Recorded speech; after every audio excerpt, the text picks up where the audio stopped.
మా latest videos కోసం మా ఈ తెలుగు న్యూస్ ఛానల్ సబ్స్క్రైబ్ చేసి గంట సింబల్ యాక్టివేట్ చేసుకోండి. కుక్క స్త్రీల గురించి చెప్పిన 3 చేదు విషయాలు వినడానికి అసహ్యంగా ఉన్నా, చిరాకుగా ఉన్నా ఇదే నిజం. కనుక ప్రతి స్త్రీ, ప్రతి మగవాడు ఈ విషయాలు తెలుసుకోవాలి, జాగ్రత్త పడాలి. లేదంటే జీవితాంతం దరిద్రం అనుభవిస్తూనే ఉంటారు. ఫ్రెండ్స్, ఈ కథను దయచేసి ఎక్కడా స్కిప్ చేయకుండా చివరి వరకు చూడండి. ఎందుకంటే మనం యూట్యూబ్లో ఏవేవో పనికిరాని వీడియోలు, కాలక్షేపం వీడియోలు, చెత్త వీడియోలు గంటల తరబడి చూస్తూ ఉంటాం. అవన్నీ చూసినప్పుడు లేని తొందర మన జీవితానికి ఉపయోగపడే ఇటువంటి జ్ఞానవంతమైన వీడియోలు వచ్చినప్పుడు మాత్రం ఎందుకో వచ్చేస్తుంది. వీడియోని 10 నిమిషాలు చూడలేక అక్కడ కొంచెం ఇక్కడ కొంచెం స్కిప్ చేసుకుంటూ చూసే అలవాటు చాలామందికి ఉంది. కానీ ఒకటి గుర్తుపెట్టుకోండి, ఇలాంటి పురాణ సంబంధమైన కథలను, ధర్మానికి సంబంధించిన విషయాలను అలా ముక్కలు ముక్కలుగా స్కిప్ చేసుకుంటూ చూస్తే అస్సలు విషయం మీకు అర్థం కాదు. కథలో ఉండే అసలైన సారాంశం మిస్ అయిపోతారు. మిడిమిడి జ్ఞానం ఎప్పుడూ ప్రమాదకరమే. అందుకే మా మనవి ఏమిటంటే ఈ వీడియోని మొదటి నుండి చివరి వరకు పూర్తిగా చూడండి. అప్పుడే ఈ కథలోని పూర్తి భావం మీకు అర్థమవుతుంది, మీ కుటుంబానికి మేలు జరుగుతుంది. అలాగే ఈ వీడియో మీకు నచ్చితే వెంటనే ఒక లైక్ చేయండి. మీరు చేసే ఆ ఒక్క లైక్ వల్ల ఈ వీడియో మరికొంతమందికి చేరుతుంది. తద్వారా వాళ్ళు కూడా ఈ మంచి విషయాలు తెలుసుకుంటారు. ఇక ఈ కథ విన్న తర్వాత లేదా వినడానికి ముందే మీ భక్తిని చాటుకుంటూ కామెంట్ బాక్సులో జై శ్రీరామ్ అని టైప్ చేయండి. పూర్వం యమలోకంలో యమధర్మరాజు తన సింహాసనం మీద ఆసీనుడై ఉన్నాడు. ఆయన పక్కనే చిత్రగుప్తుడు జీవుల పాపపుణ్యాల చిట్టాలను రాసుకుంటూ నిమగ్నమై ఉన్నాడు. యమధర్మరాజుకు ఎప్పుడూ ఒక సందేహం ఉండేది. భూమి మీద మనుషులు ఎందుకు ఇంత కష్టపడుతూ ఉన్నారు? దేవుడు వారికి కావలసినవన్నీ ఇచ్చాడు కదా, అయినా సరే ఎందుకు దరిద్రాన్ని వాళ్ళంతట వారే కోరి తెచ్చుకుంటున్నారు అని ఆలోచిస్తూ ఉండేవారు.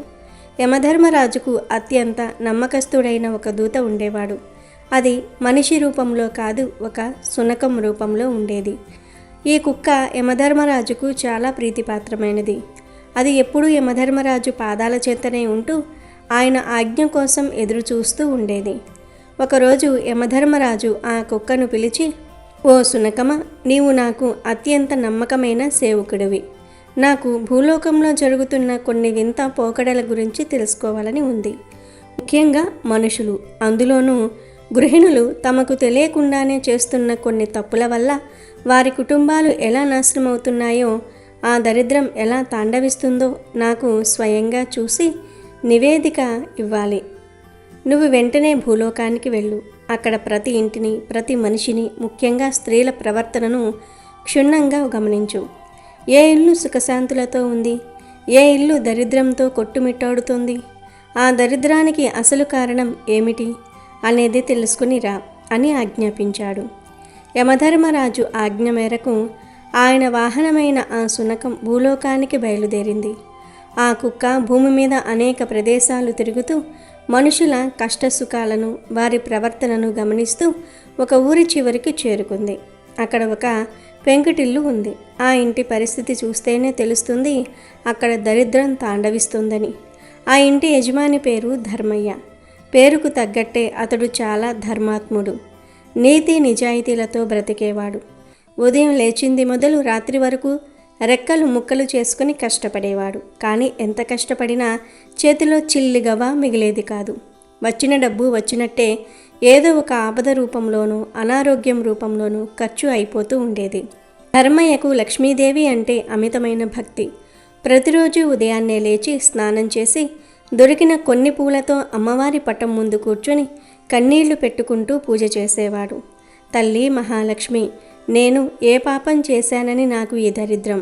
నేను కష్టపడటంలో లోపం లేదు, నీతిగా బ్రతకటంలో లోపం లేదు. అయినా నా ఇంట్లోకి రావడానికి నీకు మనసు రావటం లేదా తల్లి?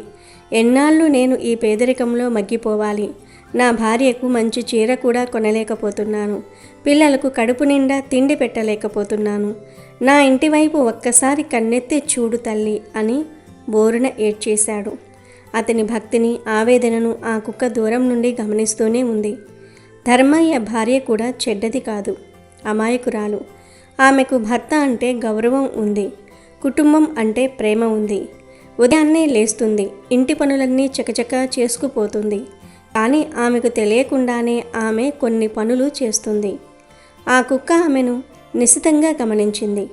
ఆమె నిద్రలేచిన వెంటనే తన పొడవైన జుట్టును విరబూసుకుని అది గాలికి ఎగురుతూ ఉంటే అలాగే ఇల్లంతా తిరుగుతూ పనులు చేస్తోంది. వంటగదిలో, హాల్లో, పెరట్లో ఎక్కడికి వెళ్ళినా ఆ జుట్టు ఆమె వెనుక ఒక నల్లని మేఘంలా ఎగురుతూనే ఉంది. ఆమెకు అది ఒక అలవాటుగా మారిపోయింది. ఇక పనులన్నీ అయ్యాక లేదా కాస్త విరామం దొరికితే చాలు ఆమె నేరుగా వచ్చి ఇంటి సింహద్వారమైన గడప మీద కూర్చుంటుంది. అక్కడ కూర్చుని కూరగాయలు కోయటం, పక్కింటి వాళ్ళతో కబుర్లు చెప్పటం, లేదా అలా శూన్యంలోనికి చూస్తూ గడపనే ఆసనంగా చేసుకుని కూర్చోవటం ఆమె దినచర్యలో భాగం. సాయంత్రం అవుతూ ఉందంటే చాలు ఆ ఇల్లు యుద్ధరంగాన్ని తలపిస్తుంది. భర్త ధర్మయ్య అలసిపోయి ఇంటికి రాగానే ఆమెకు ఎక్కడలేని చిరాకు వస్తుంది. సరిగ్గా దీపం పెట్టే వేళ ఆమె తన కష్టాలను తలుచుకుని లేనిపోని విషయాలకు భర్తతో గొడవ పడుతుంది. లేదా మన తలరాత ఇంతే, మనకెప్పుడు ఈ కష్టాలే అంటూ గొంతు బాదుకొని ఏడవటం మొదలు పెడుతుంది. రోజు సాయంత్రం ఆ ఇంట్లో ఈ ఏడుపుల గోల సర్వసాధారణం అయిపోయింది. ధర్మయ్య ఎంత చెప్పినా ఆమె తీరు మారేది కాదు. ఒకరోజు రాత్రి ధర్మయ్య పూజ ముగించుకొని కన్నీళ్లతో అలాగే నిద్రపోయాడు. ఆ రాత్రి అతని కలలో సాక్షాత్తు లక్ష్మీదేవి ప్రత్యక్షమైంది. ధర్మయ్య ఆనందానికి అవధులు లేవు. అమ్మా, వచ్చావా తల్లి, నా మొర ఆలకించావా అని ఆమె పాదాలపై పడ్డాడు. అప్పుడు లక్ష్మీదేవి శాంత స్వరంతో, ధర్మయ్య, నీ భక్తి గొప్పది, నీ కష్టానికి తగిన ప్రతిఫలం ఇవ్వాలని నాకు ఉంది. నేను రోజూ నీ ఇంటికి రావాలని ఆ గడప వరకు వస్తున్నాను, కానీ లోపలికి రాలేక వెనక్కి వెళ్ళిపోతున్నాను అంది. ధర్మయ్య ఆశ్చర్యపోయి, అదేంటి తల్లి, నా ఇల్లు చిన్నదని అసహ్యించుకుంటున్నావా, లేక నేను పేదవాడినని రావటం లేదా అని అడిగాడు. అప్పుడు లక్ష్మీదేవి, కాదు ధర్మయ్య, ఇల్లు చిన్నదా పెద్దదా అని నేను చూడను. ఇల్లు శుభ్రంగా పవిత్రంగా ఉందా లేదా అని మాత్రమే చూస్తాను. నీ భార్యకు తెలియకుండానే ఆమె కొన్ని పొరపాట్లు చేస్తుంది. ఆమె ప్రవర్తన వల్ల నీ ఇంటి గడప దగ్గర ఒక అదృశ్యమైన అడ్డుగోడ ఏర్పడింది. ఆమె ఆ 3 పనులు మానుకుంటే తప్ప నేను నీ ఇంట్లో అడుగు పెట్టలేను అని చెప్పి మాయమైపోయింది. ఉలిక్కిపడి లేచిన ధర్మయ్యకు కల మొత్తం గుర్తుకు వచ్చింది. తెల్లవారగానే భార్య దగ్గరకు వెళ్ళాడు. ఏమే, రాత్ర అమ్మవారు నా కలలోనికి వచ్చారు. మన దరిద్రానికి కారణం నువ్వేనంట. నువ్వు చేస్తున్న ఆ 3 పనుల వల్లే మన ఇంటికి లక్ష్మి రావట్లేదంట. ఇప్పటికైనా ఆ పద్ధతులు మార్చుకో అని బ్రతిమిలాడాడు. కానీ అతని భార్య అమాయకత్వం, మొండితనం కలగలిసి, నేనేం తప్పు చేస్తున్నాను, నా జుట్టు ఆరబెట్టుకోవడానికి విరబోసుకుంటున్నాను, గాలి వస్తుందని గడప మీద కూర్చుంటున్నాను, కష్టాలు తట్టుకోలేక సాయంత్రం ఏడుస్తున్నాను, ఇందులో తప్పేముంది, నా అలవాట్లు నేను మార్చుకోలేను, అయినా దేవుడు మనకు రాసిపెట్టి ఉంటే అవే వస్తాయి, నా వల్ల కాకపోతే ఎలా అని ఎదురు తిరిగింది. ధర్మయ్యకు కోపం కట్టలు తెంచుకుంది.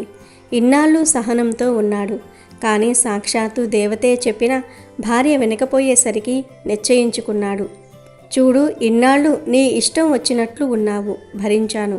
కానీ మన ఇంటి నాశనానికి కారణం అవుతున్నా కూడా నువ్వు మారనంటే నేను సహించను. ఈ 3 అలవాట్లను నువ్వు ఈరోజే మానేయాలి.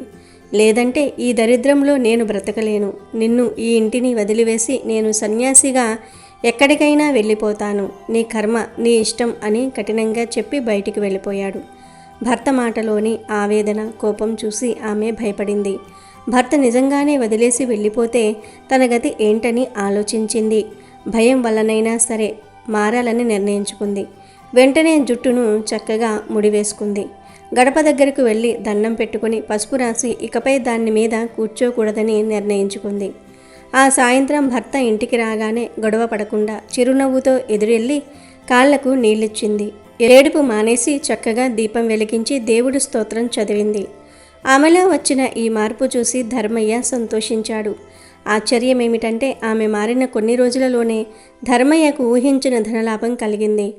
అతని పనులన్నీ విజయవంతమయ్యాయి. అప్పులన్నీ తీరిపోయాయి. ఆ ఇంట్లో నవ్వులు పూశాయి. ఇదంతా గమనించిన ఆ కుక్క ధర్మయ్య కుటుంబం సుఖపడటం చూసి సంతోషించి తిరిగి యమలోకానికి ప్రయాణమైంది.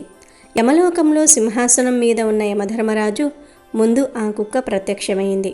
ప్రభు, నేను భూలోకంలో ధర్మయ్య అనే ఒక భక్తుడి ఇంటిని చూశాను, అక్కడ జరిగిందంతా గమనించాను అని చెప్పింది. యమధర్మరాజు ఆసక్తిగా, ఓహో, మరి ఆ ఇంట్లో దరిద్రం ఎందుకు ఉంది? తర్వాత ఎలా పోయింది? అసలు ఆ స్త్రీ చేసిన తప్పులు ఏమిటి? వివరంగా చెప్పు అని అడిగాడు. అప్పుడు ఆ కుక్క ఇలా వివరించడం మొదలుపెట్టింది. మహాప్రభు, ఆ ఇంట్లోని స్త్రీ చేస్తున్న పనులను చూస్తూ ఉంటే నాకే అసహ్యం వేసింది. కానీ అవి పచ్చి నిజాలు. మనుషులు తాము చేసే చిన్న చిన్న పొరపాట్లు తమ జీవితాలను ఎలా నాశనం చేస్తున్నాయో తెలుసుకోలేకపోతున్నారు. ముఖ్యంగా ఆ ఇల్లాలు చేస్తున్న ఆ 3 పనులు ఆ ఇంటిని నరకప్రాయం చేస్తున్నాయి. ఆమె చేస్తున్న మొదటి తప్పు జుట్టు విరబూసుకుని తిరగటం. ప్రభు, స్త్రీ జుట్టులో ఒక ప్రత్యేకమైన శక్తి ఉంటుంది. అందుకే పెద్దలు జుట్టును ఎప్పుడూ బంధించి ఉంచాలని, అంటే ముడి లేదా జడ వేసుకోవాలని చెప్తారు. కానీ ఆవిడ ఉదయం నిద్రలేచినప్పటి నుండి రాత్రి పడుకునే వరకు జుట్టు విరబూసుకునే తిరిగేది. శాస్త్రం ప్రకారం అలా జుట్టు విరబూసుకున్న స్త్రీని చూసి జ్యేష్ఠాదేవి అంటే దరిద్రదేవత అమితంగా ఆకర్షితురాలవుతుంది. జుట్టు విరబూసుకోవటం అనేది అమంగళానికి, శోకానికి పెద్ద సంకేతం. సాధారణంగా మన ధర్మం ప్రకారం ఇంట్లో ఎవరైనా చనిపోయినప్పుడు మాత్రమే స్త్రీలు ఆ విధంగా జుట్టు విరబోసుకుంటారు.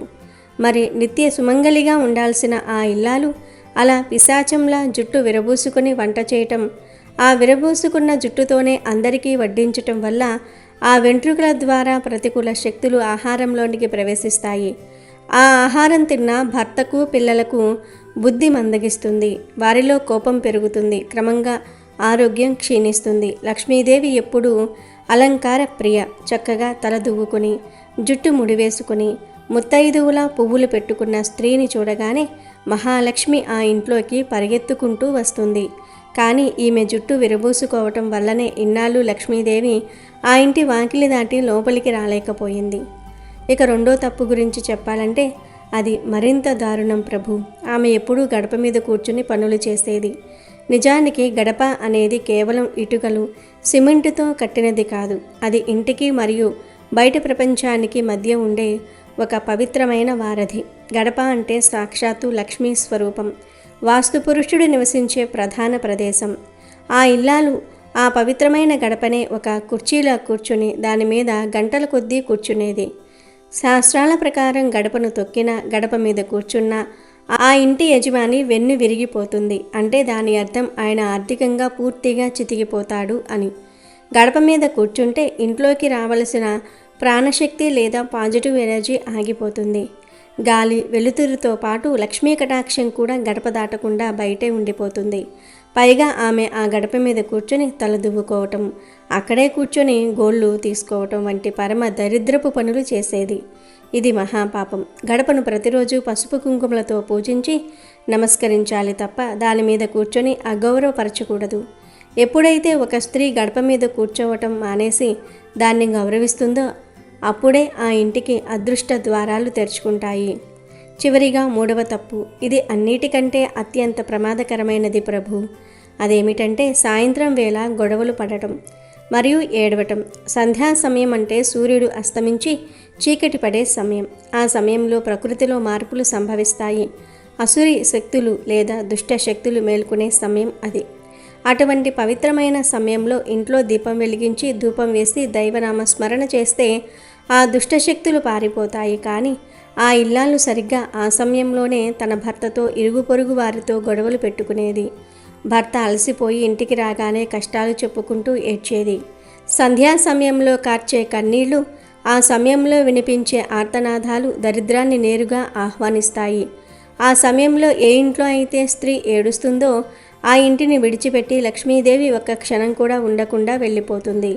సంధ్యా సమయంలో నిద్రపోవటం, ఆహారం తీసుకోవటం, ఏడవటం, గొడవ పడటం, ఈ 4 పనులు చేసేవారి ఇంట్లో కుబేరుడి సంపాదన ఉన్నా సరే ఒక్క రూపాయి కూడా నిలవదు.